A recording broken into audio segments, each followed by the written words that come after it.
Gold hub తాకట్టులో ఉన్న బంగారాన్ని విడిపించి కొనబడును. అదే రోజు ఆన్లైన్ ధరకు కొని డబ్బులు ఇవ్వబడును. నమస్తే, వెల్కమ్ టు మనం టీవీ.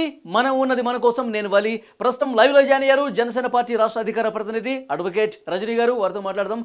రజనీ గారు నమస్తే అండి. నమస్తే అండి. రజనీ గారు, ఈ డ్రగ్స్ వ్యవహారం ప్రస్తుతం ఆంధ్రప్రదేశ్ను కుదిపేస్తున్న పరిస్థితి మనం చూస్తున్నాము. షిప్లో 25,000 కిలోల అంటే డ్రైడ్ ఈస్ట్ వచ్చింది. దాంట్లో డ్రగ్స్ వచ్చినాయని చెప్పి సిబిఐ తనిఖీలు చేసిన పరిస్థితి చూసాం. రాజకీయంగా కూడా ఈ డ్రగ్స్ వ్యవహారం ప్రస్తుతం దుమారం రేపుతున్నటువంటి పరిస్థితి కనిపిస్తోంది. ఏంటి మేడం, మీకున్న అనుమానం ఏంటి? ఎలా చెప్తారు దీన్ని? సార్, ముఖ్యంగా మీరన్న డ్రై ఈస్ట్ అంటే ఆక్వా ప్రోడక్ట్స్ సంబంధించి చేపల ఫుడ్ అండి. సో సంజయ్ ఆక్వా ప్రోడక్ట్స్ సంబంధించినటువంటి చేపల ఫుడ్ని బ్రెజిల్ నుంచి ఇక్కడికి దిగుమతి అవుతుంది. సో ఇక్కడ మనకుండే అనుమానాలు ఏంటంటే, ఒక వ్యక్తి తను తప్పు చేసేటప్పుడు తన పేరుతో ఎప్పుడు తప్పు చేయడు అనేది మీరు ఒకటి బలంగా నమ్మండి. ఎందుకంటే నేను ఒక ప్రాపర్టీ కొనుక్కున్నాను అనుకోండి, అది నా పేరుతోనే కొనుక్కుంటా. అదే ఒక ఎమ్మెల్యే కొనుక్కున్నాడు అనుకోండి, వాళ్ళ బినామీల పేరుతో, అంటే డ్రైవర్ల చుట్టాల పేరుతో, డ్రైవర్ల బామ్మర్దుల పేరుతో, డ్రైవర్ల తమ్ముళ్ళ పేర్లతో కొనుక్కుంటారు. అంటే ఏ వ్యక్తి తప్పు తన పేరుతో తాను ఎప్పటికీ చేయడు. ఒకవేళ దొరికితే చాలా ఇబ్బంది అవుతుంది కాబట్టి పక్కవాడి పేరుతో పెట్టేస్తారు. రిస్క్ లేకుండా వాళ్ళు హ్యాండ్ ఓవర్ చేసుకుంటారు. రిస్క్ ఉంటే ఆ రిస్క్ పక్కోడి మీద, అంటే పక్కోడి నెత్తనే పోతుంది. సో ఇటువంటి పరిస్థితుల్లో సంజయ్ ఆక్వా ప్రొడక్ట్స్ అనే వాళ్ళు అంత బల్క్ ఆఫ్ ఐటమ్ కొనే అంత కెపాసిటీ వాళ్ళకు ఉందా? ఆ డబ్బులు ఎవరిచ్చారు? ఎవరి పేరుతో కొన్నారు? ఎందుకు వీళ్ళ మధ్యలో వాడారు? నువ్వు దస్తగిరి చంపాడు అని వివేకానంద రెడ్డి గారి కేసులో చూస్తే దస్తగిరికి ఏం అవసరం అండి? ఎవరు పేమెంట్ ఇచ్చి దస్తగిరితో చేపించారని తవ్వితే వెలుగులోకి వచ్చిన విషయాలు మనం చూసాం కదా, నివ్వెరపోయే నిజాలు. సో అదే రకంగా సంజయ్ ఆక్వా ప్రొడక్ట్స్ వారు బ్రెజిల్ నుంచి కొంత సరుకుని దిగుమతి నిమిత్తం అక్కడ ఇన్వాయిస్ వాళ్ళకి తెలిసే వచ్చిందా, తెలియకుండా వచ్చిందా? ఏం జరుగుతుంది మేడం? ఏం జరిగి ఉండొచ్చు? అది ఇన్వెస్టిగేషన్ లో తెలుస్తుందండి. What ever it may be, Sanjay aqua వాళ్ళకి అంత కెపాసిటీ లేదు. అన్ని లక్షల కోట్ల అమౌంట్ తో కొన్నటువంటి డ్రగ్ వాళ్ళకి ఉపయోగపడేది కాదు. అది చేపల ఫుడ్ కాదు. సరే, వాళ్ళు దీన్ని అడ్డం పెట్టుకొని చేశారు అంటే అలా దొరికిపోయేలాగా ఎవరు చేస్తారండి? చేయరు కదా. ఎవరో పెద్ద తలకాయలు ఉంటాయి, పేద తలకాయల్ని బలి చేస్తారు. అదే కదా మనం నేర్చుకున్న సిద్ధాంతం. సో ఇక్కడ జరుగుతుంది ఏంటంటేనండి, మీరు గమనిస్తే సూర్య సినిమాలో, అంటే సింగం సినిమాలో సూర్య ఒక ఇలాగే ఇదే సీన్ అండి. అంటే నాకు తెలిసి కొన్ని సీన్లు ఇక్కడవి చూసి సినిమాలో పెడతారా, సినిమాలోవి చూసి ఇక్కడ జరుగుతాయా, మరి మన డౌట్ పడాల్సిందే. ఎందుకంటే సేమ్ ఇలాగే ఇంటర్పోల్ ఆఫీసర్లు, ఇదే రకంగా మఫ్తీలో వచ్చిన ఒక పోలీస్ ఆఫీసర్, సముద్రం నడి ఒడ్డున, అది కూడా సేమ్ వైజాగ్ కాకినాడ పోర్ట్ లాంటిది, అక్కడ ఇంత డ్రగ్స్ ఎక్కడికి ఎగుమతి అవుతున్నాయి, ఎవరు ఇక్కడికి దిగుమతి చేస్తున్నారు, ఇవన్నీ కూడా ఇన్ఫర్మేషన్ వచ్చిందండి. ఇప్పుడు మీరు గమనిస్తే బ్రెజిల్ ఏ రాష్ట్రానికి సరుకు అమ్మదండి, దేశానికి అమ్ముతుంది. అంటే బ్రెజిల్ కి భారతదేశానికి సరుకు అమ్మడానికి ఎవరిచ్చారు పర్మిషన్? సో అదే రకంగా బ్రెజిల్ కి భారతదేశం, అంటే ఏదో ఒక దేశం అకౌంట్ లోంచి డబ్బులు వెళ్ళాలి. మరి భారతదేశం అయితే అకౌంట్ లోంచి డబ్బులు కొట్టదు. ఎందుకంటే డ్రగ్స్ వల్ల భారతదేశం నష్టపోతుంది కాబట్టి మన నరేంద్ర మోడీజీ ఒప్పుకోరు. ఇదంతా మన ట్రాన్సాక్షన్ కాదు. మరి ఏ దేశం నుంచి వెళ్ళాయి? లండన్ వెళ్ళుండొచ్చేమో. లండన్ లో ఈ మధ్య కాలంలోనండి సిబిఐ పర్మిషన్ తీసుకొని 5 సంవత్సరాల కాలంలో ఒక్కసారి తన బిడ్డల్ని చూడడానికి వెళ్ళాడండి జగన్మోహన్ రెడ్డి గారు. ఆయనంటే ఆయన పిల్లల్ని చూశాడు. మళ్ళీ విజయసాయి రెడ్డి ఎందుకు వెళ్ళారండి? ఆయన ఎవరిని చూడడానికి వెళ్ళారు మాకైతే తెలియదండి. అదే రకంగా అక్కడ హరీష్ సాల్వే గారికి అనుకుంటా 3వ వివాహం జరుగుతుంది, అక్కడ కూడా అటెండ్ అయ్యానని కొన్ని ఫొటోస్ వచ్చినాయి, పిల్లల్ని చూసిన ఫొటోస్ వచ్చినాయి. కానీ ఆయన ఒక ప్రత్యేక దీవిలో ఉండే బ్యాంకర్లని కలిశారు, A1 A2 కలిసి అనే విషయాన్ని అప్పట్లో రఘురామకృష్ణరాజు గారు చాలా విలువైన విషయాలను వెలుగులోకి తీసుకొచ్చారు. బ్యాంకర్లను ఎందుకు కలిశాడు? ఇక్కడ అకౌంట్ లో అక్కడ డబ్బులు దాస్తున్నాడా, అక్కడ అకౌంట్ నుంచి ఇక్కడ తెస్తున్నాడా అని మనం కన్ఫ్యూజ్ అయ్యాం. కాదండి, లండన్ నుంచి అమౌంట్ బ్రెజిల్ కి ట్రాన్స్ఫర్ చేసి బ్రెజిల్ నుంచి సరుకు భారతదేశంలో ఎక్స్పెషల్ గా మా వైజాగ్ కి ల్యాండ్ అయ్యేలా పెట్టుకున్నారు. మామూలుగా అయితే ఎలక్షన్ కోడ్ వచ్చింది కాబట్టి కంటైనర్ దొరికిందండి.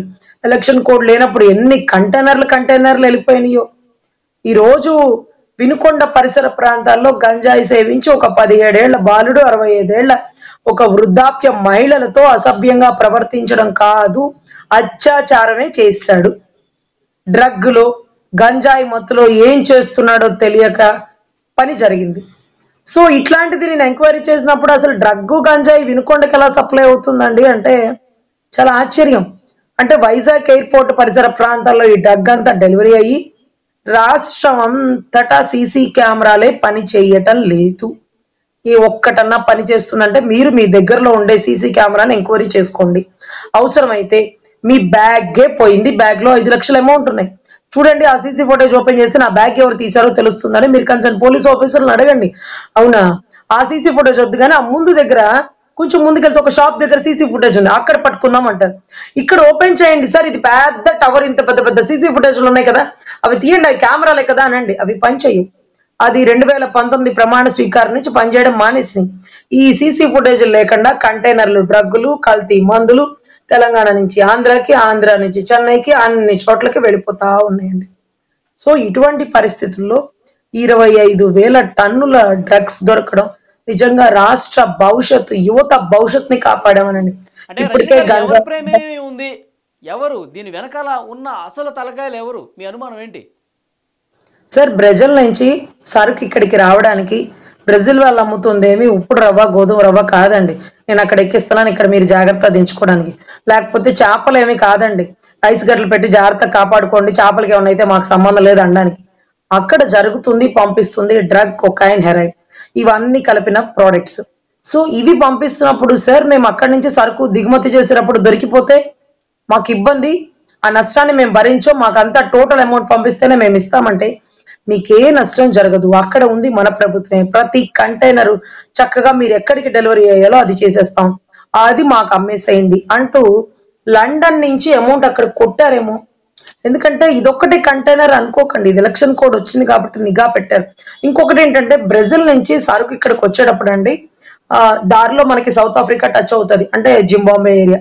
సో అక్కడ ఎక్కడన్నా పోర్ట్ లో మధ్యలో ఆగి ఫ్యూయల్ కానీ ఫుడ్ కానీ తీసుకుంటారు.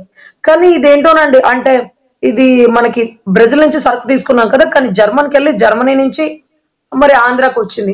జర్మనీ అదొక రూట్, మరి అక్కడికి ఎందుకు వెళ్ళిందో అర్థం కాలే. కానీ ఇంటర్పోల్ ఆఫీసర్లు కనిపెట్టింది జర్మనీలో ఇక్కడ నుంచి డ్రగ్స్ అది ఆంధ్రాకి రవాణా అవుతున్నాయి, మీరు అక్కడ ఎంక్వైరీ చేసుకోండి, కంటైనర్ దిగేటప్పటికే పట్టుకోండి అంటే ఆంధ్రాలో మఫ్తీలో ఉండే సిబిఐ ఆఫీసర్లు షిప్ దిగడం ఇన్వాయిస్ తో సహా పట్టుకొని సరెండర్ చేసుకున్నారు.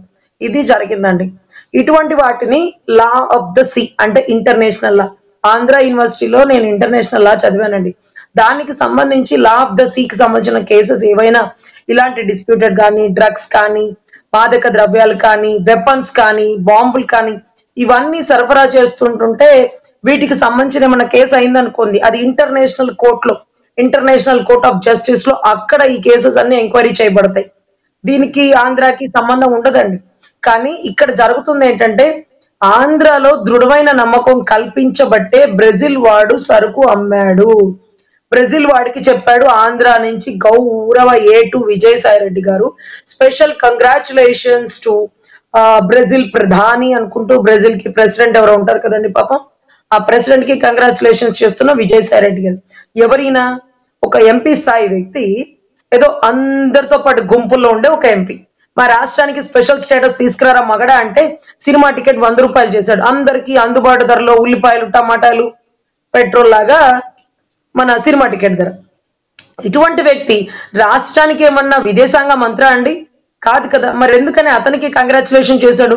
బ్రెజిల్ కి ఇతనికి సంబంధాలు ఏంటంటే బ్రెజిల్ కి సంబంధించిన ఒక అధికారి అండి, ఏదైతే మన రాష్ట్రానికి సంబంధించిన ఒక వ్యక్తి సురేష్ రెడ్డి అనే వ్యక్తి, అతను అక్కడ ఉన్నారంట. ఆ రెడ్డి ఈ విజయసాయి రెడ్డికి జాంగజిక్టి. సో తద్వారా అక్కడి నుంచి హెరాయిన్, కొకైన్, డ్రగ్స్ ఇవన్నీ ఇక్కడికి సరఫరా చేస్తున్నారా ఏమో, ఏమైనా కావచ్చు. మీరు గమనిస్తే వివేకానంద రెడ్డి గారి మర్డర్ కేసులో కూడా మొట్టమొదటి ప్రెస్ మీట్ అంటే విశాఖపట్నం నుంచి విజయసాయి రెడ్డి A2 గారే ఇచ్చారు. ఇది గుండెపోటు, చాలా ప్రగాఢ దిగ్భ్రాంతి వ్యక్తం చేస్తున్నాము. వివేకానంద రెడ్డి గారి మరణం రాష్ట్రానికి ఏంటంటో కొన్ని అద్భుతమైన తెలుగు పదాలు వాడేశారండి విజయసాయి రెడ్డి గారు. అయితే అది అక్కడే ఋషికొండ ప్యాలెస్ కడుతుంది, అక్కడే మళ్ళీ జగన్మోహన్ రెడ్డి గారు నేను ప్రమాణ స్వీకారం చేస్తానంటుంది అక్కడి నుంచే. ఏముందా వైజాగ్ లో, ఏం చేస్తున్నారు? ఋషికొండలో విల్లా కట్టడానికి పెద్ద పెద్ద మార్కెట్లు కట్టారు. కంటైనర్ విల్లా లోపలికి వెళ్ళిపోవడానికి అండి. అక్కడ ఇంకొక రోడ్డు కూడా వేసేసుకున్నారండి. మాకు అసలు అవును. ఏంటో ఈ రోజుకి ఒక ఒక టూరిస్ట్ ప్లేస్ లాగా చూద్దామన్నా చూసే అవకాశం లేకుండా పెద్ద పెద్ద మార్కెట్లు కట్టి ఇదే ఎగ్జిక్యూటివ్ క్యాపిటల్, ఇక్కడి నుంచే పరిపాలన అన్నారు. ఆఖరికి ఆ రోజారెడ్డితో పాపం రిబ్బన్ కట్ చేశారు టూరిస్ట్ హోటల్ అని, లేకపోతే పర్యాటక శాఖ అని. అదే రకంగా మీరు గమనిస్తే గతంలో కూడా కాకినాడ పోర్ట్ నుంచి కూడా ఒక టాల్కమ్ పౌడర్ అనే పేరుతో మాదక ద్రవ్యాల ఇంపోర్ట్ జరుగుతున్న టైంలో కూడా పట్టుకుంటే 21,000 కోట్లు స్కామ్ జరిగింది. అది కూడా ఓకే. కాకినాడ పోర్ట్. అప్పుడు కూడా కొంతమంది రాజకీయ నాయకులు ముసుగు. గతంలో కూడా మీరు గమనిస్తే దినేష్ రెడ్డి అని తెలంగాణ డీజీపీ అసలు మా రాష్ట్రానికి గంజా విచ్చలవిడిగా వస్తుంది, ఎక్కడి నుంచి అని ఎంక్వైరీ చేసి ఆంధ్ర రాష్ట్రంలో నిఘా పెడితే వైజాగ్ పరిసర ప్రాంతాల్లో గంజా ఎక్స్పోర్ట్ అవుతుంది, ఇక్కడి నుంచి అన్ని చాట్లకి సరఫరా అవుతుంది, ఆ పంట ఇక్కడి నుంచే పండిస్తున్నారా లేకపోతే ఎక్స్పోర్ట్ ఇక్కడి నుంచి అని కనుక్కుంటే అప్పట్లో రోల్ మోడల్ గౌతమ్ సేవక్ గారు నివ్వెరపోయారు. మరి నిద్రపోతున్నాడండి పక్క రాష్ట్ర డీజీపీ కనుక్కునే వరకు ఈ రాష్ట్ర డీజీపీ. అదే రకంగా ఈ రోజు డ్రగ్ ఇక్కడి నుంచి ఎక్స్పోర్ట్ అవుతుంది, 25,000 టన్నులు. సిగ్గుపోతుంది పక్క రాష్ట్రాలు. ఇంత ప్యాకెట్ దొరికితే సచిన్ టెండూల్కర్ కూతురికి సంబంధం, కొడుక్కి సంబంధం అంటూ, లేకపోతే సంజయ్ కి సంబంధం ఉన్నట్టు, లేకపోతే ఇంకొక హిందీ హీరోకి విలన్ కి సంబంధం ఉన్నట్టు పెద్ద సీన్లు తీసేస్తారు కదా. ఇంత పెద్ద డ్రగ్స్ ఇక్కడి నుంచి ఎక్స్పోర్ట్ అవుతున్నాయంటే ఎవరు నిరికించాలండి? నార్కోటిక్స్ డిపార్ట్మెంట్ గనక దిగితే దీని కర్త కర్మ క్రియని కూకటి వేళ్లతో బయటికి లాగుతున్నాడు. ఈ కేసుకి బెయిల్ రావాలన్న, చిన్న ప్యాకెట్ దొరికిన బెయిల్ రావాలంటే కూడా సుప్రీంకోర్టుకు వెళ్ళాలి. ఇన్ని వేల టన్నుల డ్రగ్స్ ఆంధ్రాలో దొరకడం ఏంటి? దీనికి రాజకీయ ముసుగు లేకపోతే ఇంత కంటైనర్ రాష్ట్రానికి రవాణా అవడం ఏంటి? ఎంత ధీమా అప్పచెప్తే గానీ బ్రెజిల్ వాడు సరికేయడండి. మేము చూసుకుంటాం, మాది ప్రభుత్వం అనే హామీ ఇవ్వకపోతే బ్రెజిల్ నుంచి సరికేస్తాడా? బ్రెజిల్ ప్రెసిడెంట్ కి విజయసాయి రెడ్డి గారు కంగ్రాచులేషన్స్ చెప్పడం ఏంటండి? ఇక రాష్ట్రంలో యువతను చదివించాలో వద్దా? విజయసాయి రెడ్డి గారి పాత్ర 100% ఉంది కాబట్టే ఆ, ఇది ఇంత ధైర్యంగా వచ్చిందంటారు. అంతేనా రజనీ గారు? 100%. అందుకనే సిబిఐ తనిఖీలు చేసేటప్పుడు అక్కడ పోర్టులో ఉన్నటువంటి అధికారులు కావచ్చు, లేదంటే స్థానికంగా ఉన్న పోలీస్ అధికారులు సహకరించలేదని సిబిఐ ఎఫ్ఐఆర్లో పేర్కొంది. సో ఆ ధీమాతోనేనా అంటారా?